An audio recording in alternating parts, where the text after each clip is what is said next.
4వ రోజు పోలవరం ప్రాజెక్టును పరిశీలించనుంది అంతర్జాతీయ నిపుణుల బృందం. ఇప్పటికే 3 రోజుల పాటు ప్రాజెక్టును పరిశీలించిన ఎక్స్పర్ట్స్ టీం ఎగువ, దిగువ కాఫర్ డ్యాం, డయాఫ్రమ్ వాల్ను అధ్యయనం చేసింది.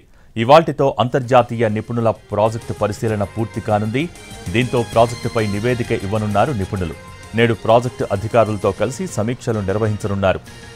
ఇప్పటివరకు ప్రాజెక్టుకు పనిచేసిన కాంట్రాక్టు సంస్థలతో ఏకాభిప్రాయానికి వచ్చిన తర్వాత తుది నివేదికను అంతర్జాతీయ నిపుణుల బృందం సిడబ్ల్యూసితో పాటు కేంద్రానికి సమర్పించనుంది.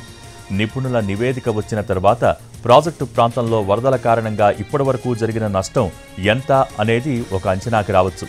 అలాగే డయాఫ్రమ్ వాల్, ఎగువ, దిగువ కాఫర్ డ్యాంల పటిష్టత, భవిష్యత్తులో చేపట్టాల్సిన పనులపై బృందం ఎలాంటి నివేదిక ఇస్తుంది అనేది ఉత్కంఠగా మారింది.